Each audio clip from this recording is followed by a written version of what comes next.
Hello students, आज हम जिस टॉपिक को चालू करेंगे उस टॉपिक का नाम है इलेक्ट्रोमैग्नेटिक वेव्स। इलेक्ट्रोमैग्नेटिक वेव्स के अंदर सबसे पहले हम बात करेंगे डिस्प्लेसमेंट करंट की। जैसा कि आप सबको मालूम है कि अगर मान लीजिए किसी भी कैपेसिटर को हम किसी एसी वोल्टेज सोर्स के साथ चार्ज करते हैं तो ये कैपेसिटर लगातार एसी वोल्टेज के अकॉर्डिंग कभी चार्ज होता है, कभी डिस्चार्ज होता है। तो एट अ सर्टेन इंस्टेंट यहाँ पे कुछ जो कंडक्टर है यानी कि जो वायर है जिसमें करंट जा रहा होगा, तो इस वायर में बहने वाला जो करंट होएगा जिसे अपन कंडक्शन करंट कहते हैं, उस कंडक्शन करंट की वैल्यू होती है इस वायर के क्रॉस सेक्शन के थ्रू पास होने वाले चार्ज के फ्लो होने की रेट। जो भी चार्ज पास हो रहा है उसके क्रॉस सेक्शन एरिया से फ्लो होने की रेट, ये कंडक्शन करंट कहलाता है। अब मसला ये आता है कि यहाँ पर कोई पॉइंट पी अगर हम कंसिडर करें तो इस पॉइंट पी पर अगर अपन मैग्नेटिक फील्ड निकालेंगे करंट कैरिंग वायर के कारण, तो इस पॉइंट पी पर हमें मैग्नेटिक फील्ड मिल जाएगा। मैग्नेटिक फील्ड के लिए अपन यहाँ पे एक क्लोज लूप लेंगे और इस क्लोज लूप के अराउंड हम यहाँ पे बी डॉट डी एल का लाइन इंटीग्रल करते हैं। तो बी डॉट डी एल का लाइन इंटीग्रल जब हम यहाँ पे करेंगे इस लूप के अराउंड, तो mu naught times of net current which is passing through it, तो वो नेट करंट जो पास होएगा उस करंट की वैल्यू इस टाइम जो करंट फ्लो होके जा रहा है कंडक्शन करंट, उसकी वैल्यू सर्किट में बहने वाले करंट के बराबर है। जो भी करंट इधर से पास होएगा ये कंडक्शन करंट होएगा, उसकी वैल्यू आई के बराबर होगी। तो यहां पे आपके पास बी की वैल्यू निकल के आ जाती है। लेकिन अभी हाल यहां पर इसी जगह पर मैं थोड़ा सा तब्दीली करता हूं कि मैं जो सरफेस है इस पॉइंट पर, ये वाला जो पॉइंट था जिसे पॉइंट पी कहते हैं अपन, इस पॉइंट पी पर, this was the point P, इस पॉइंट पी पर मेरे को जो मैग्नेटिक फील्ड निकालना था, बी की वैल्यू निकालनी थी, तो इस पॉइंट पर बी की वैल्यू निकालने के लिए अब मैं जो यहाँ पे लूप लूंगा वो लूप लूंगा तो ये, लेकिन उस लूप से जो पास होने वाला करंट होएगा, अभी यहाँ पास होने वाला करंट इस सरफेस से लिया था और लूप जो है वो इस सरफेस को एनक्लोज कर रहा था। तो अब मैं चेंजेस देखिए क्या करता हूं, अब मैं लूप तो यही लूंगा, लेकिन ये लूप जिस सरफेस को एनक्लोज करेगा वो सरफेस में ये वाली ले लेता हूं और फिर यहां पे मैं एम्पियर्स लॉ दोबारा से लगाता हूं पॉइंट पी पर मैग्नेटिक इंडक्शन बी की वैल्यू निकालने के लिए। तो जब मैं यहां पे एम्पियर्स लॉ लगाऊंगा तो बी डॉट डीएल का जो लाइन इंटीग्रल यहां पे मैं लिखूंगा उसमें म्यू नॉट टाइम्स और नेट एनक्लोज करंट जो इस सरफेस से पास हो रहा होगा वो वाला लूंगा। तो इस सरफेस से पास होने वाला नेट एनक्लोज करंट जो होएगा वो मेरे पास यहां पे जीरो आ गया। तो इस लिहाज से line integral of B dot d l की जो वैल्यू आएगी वो यहाँ पे मेरे पास जीरो आ जाती है। और जब इस चीज की वैल्यू जीरो आ जाती है तो पॉइंट पी पर जो इंडक्शन निकालना चाह रहे हैं उसकी वैल्यू जीरो आ जाती है।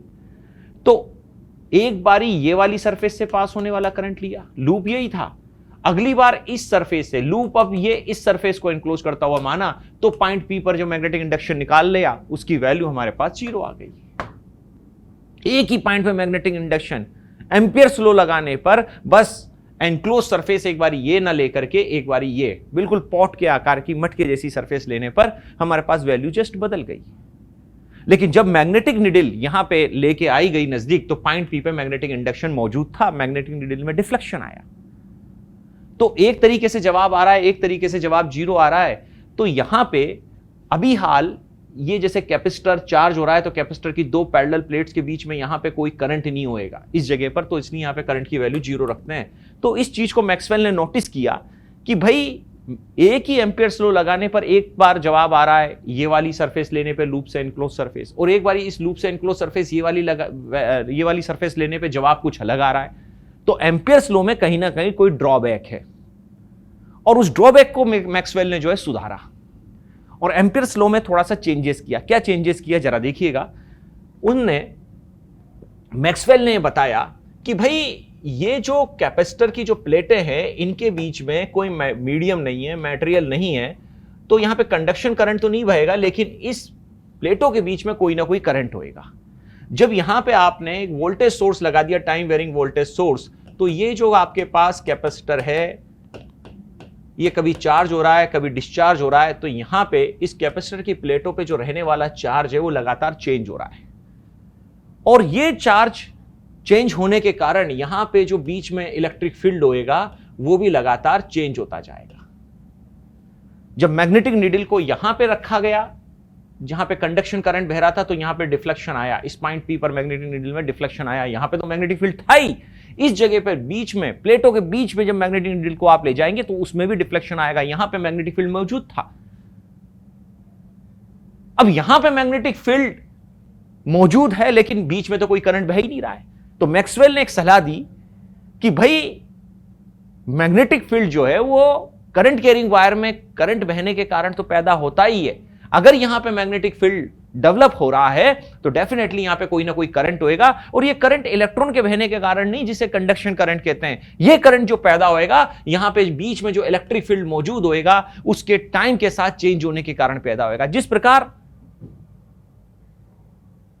टाइम वेरिंग मैग्नेटिक फील्ड के अंदर एक इंड्यूस्ड इलेक्ट्रिक फील्ड पैदा होता है, उसी प्रकार टाइम वेरिंग इलेक्ट्रिक फील्ड में भी एक मैग्नेटिक फील्ड पैदा होता है, और ये जो मैग्नेटिक फील्ड पैदा होएगा इस जगह पर वो टाइम वेरिंग इलेक्ट्रिक फील्ड के कारण पैदा होएगा, और उस करंट को कहते हैं डिस्प्लेसमेंट करंट। तो यहां से एक नई टर्म आई डिस्प्लेसमेंट करंट, और डिस्प्लेसमेंट करंट की वैल्यू को मिस्टर मैक्सवेल ने इस अमाउंट के बराबर बताया कि इलेक्ट्रिक फ्लक्स के टाइम के साथ चेंज होने की रेट इनटू एप्सिलॉन नॉट। अगर बीच में मीडियम कुछ और होगा तो ये एप्सिलॉन आ जाएगा, मीडियम की परमिटिविटी, और अगर फ्री मीडियम है, फ्री स्पेस है, तो ये परमिटिविटी ये वाली आ जाएगी। तो ये डिस्प्लेसमेंट करंट यहां पे एक कैपेसिटर की प्लेटों के बीच में होएगा, यहां पे बाहर की तरफ कंडक्टर में जो करंट है वो कंडक्शन करंट है, और यहां पे बीच में जो करंट है वो डिस्प्लेसमेंट करंट है। फिर वापस कंडक्टर आ गया तो यहां पे ये करंट कंडक्शन करंट के तौर पे माना जाएगा। This is the conduction current, ये कंडक्शन करंट के तौर पे माना जाएगा। तो मिस्टर मैक्सवेल ने एम्पियर के लॉ में जो थोड़ा सा ड्रॉबैक उनको नजर आ रहा था उसको थोड़ा सा चेंज किया, और उन्होंने मैक्सवेल का जो लॉ है वो इस तरीके से एक्सप्रेस किया कि line integral of B dot d l is equal to net current. अब इस नेट करंट में यहां पे कंडक्शन करंट भी आया और डिस्प्लेसमेंट करंट भी आया। इस जगह पे बाहर डिस्प्लेसमेंट करंट की वैल्यू आईडी की वैल्यू 0 होगी, जो भी करंट होएगा वो आईसी होएगा, और जैसे ही हम मैग्नेटिक फील्ड की बात बीच में करेंगे तो यहां पे कंडक्शन करंट बीच में 0 होगा, केवल डिस्प्लेसमेंट करंट होएगा। तो जो नेट करंट है आई, इस एक्सप्रेशन को आप ऐसे भी लिख सकते हैं नेट करंट, और नेट करंट की वैल्यू जो है वो यहां पे आईडी प्लस आईसी के सम के बराबर होगी।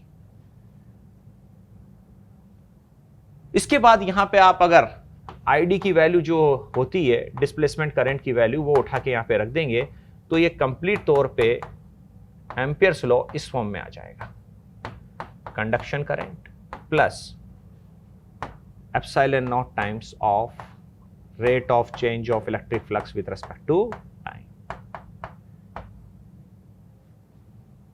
ये डिस्प्लेसमेंट करंट जो है वो टाइम वेरिंग इलेक्ट्रिक फील्ड के कारण डेवलप होता है। अभी यहां पर इन दोनों की वैल्यू बराबर होगी, कंडक्शन करंट की वैल्यू डिस्प्लेसमेंट करंट के बराबर होगी। अब ये जो करंट आई फ्लो हो रहा था इस जगह पूरा आई कंडक्शन करंट के नाम से जाना जाएगा, और यहां पे बीच में पूरा करंट डिस्प्लेसमेंट करंट के नाम से जाना जाएगा। बीच में आईसी 0 है, यहां पे आईडी 0 है। ये मेरे को मैक्सवेल की बातों से जो मालूम पड़ा वो मैंने आपको यहां पे बताया, और ये पूरा की पूरा जो एक मॉडिफाइड एम्पियर्स लॉ है वो मैक्सवेल ने दिया। इसे कहते हैं मैक्सवेल एम्पियर्स लॉ, ये उसकी इक्वेशन को बताता है।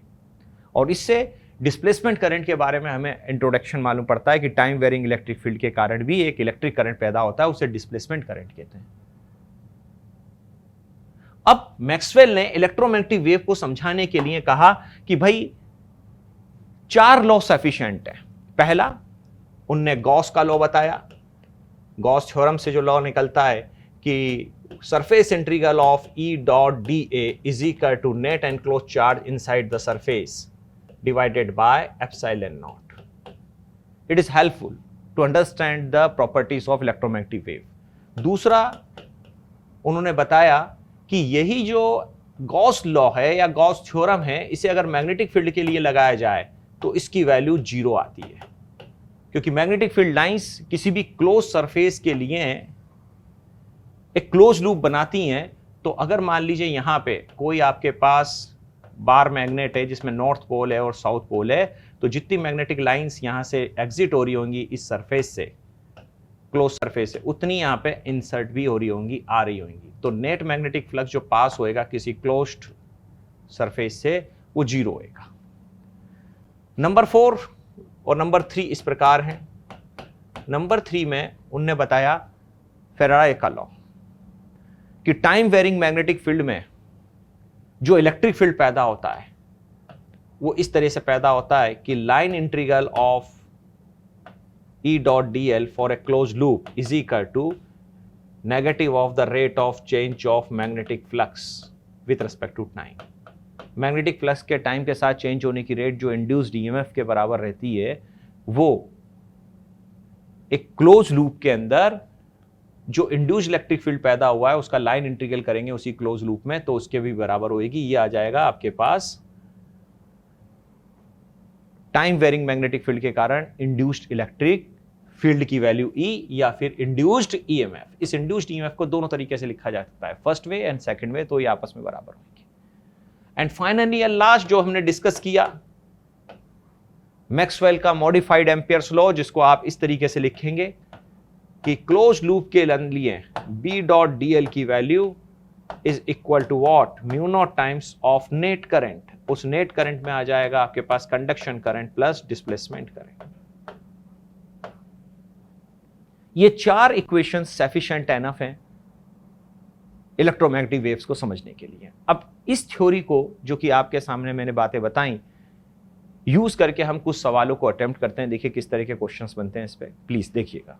ओके स्टूडेंट्स, देखिएगा यहां पे लिखा है इस conduction current rate of flow of charge, ये सबको आपको मालूम ही है जैसा कि पहले भी अपन ने डिस्कस किया है, तो यहाँ पे ट्रू हो जाएगा। This is the right answer. Second question है कि डिस्प्लेसमेंट करंट के बारे में, तो डिस्प्लेसमेंट करंट वाकई में इस एक्सप्रेशन से ही बताया जाता है, सही आंसर है। Next is during charging of capacitor with AC source total current is defined as, yes total current ऐसे ही बताए थे, तो इसमें कैपेसिटर के आउटसाइड में कंडक्शन करंट होएगा, डिस्प्लेसमेंट जीरो होगा, और इनसाइड डिस्प्लेसमेंट हो जाएगा, कंडक्शन करंट जीरो हो जाएगा। नेक्स्ट है during charging of a capacitor with AC source outside, तो आउटसाइड तो कंडक्शन करंट करता है और इनसाइड डिस्प्लेसमेंट करंट करता है। ये भी बात यहाँ पे आ गई कि डिस्प्लेसमेंट करंट इनसाइड में काम करता है, यस। नेक्स्ट है Gauss law in electrostatics give one by, yes ये आपको भी बताया था मैंने 4 इक्वेशन, इलेक्ट्रोस्टैटिक में ये होता है गॉस लॉ। मैग्नेटिक फील्ड के अंदर गॉस लॉ ये होता है, इसकी वैल्यू 0 के बराबर होती है, ये भी ट्रू है। फैराडेज लॉ के बारे में बताया कि जो इंड्यूस्ड इलेक्ट्रिक फील्ड होता है टाइम वेरिंग मैग्नेटिक फील्ड में इस तरह से ही दिए जाते हैं, ये एक्सप्रेशन लिखवाया भी था, तो ये ट्रू आंसर हो गया आपका, this is the true. Next है एम्पियर्स लॉ। एम्पियर्स लॉ वाकई में इसी एक्सप्रेशन से बताया जाता है किसी लूप के लिए, जो भी सरफेस को वो एनक्लोज कर रहा होता है वो loop, this is the right example.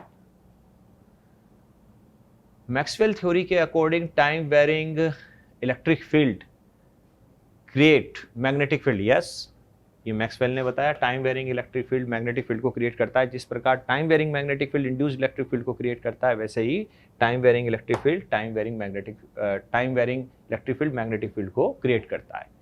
Time varying magnetic field create the induced electric field, ये तो अपन EMI में पढ़ ही चुके हैं कि टाइम वेरिंग मैग्नेटिक फील्ड हो तो उससे एक इलेक्ट्रिक फील्ड जो कि इंड्यूस्ड इलेक्ट्रिक फील्ड होता है वो क्रिएट हो जाता है। So thank you very much.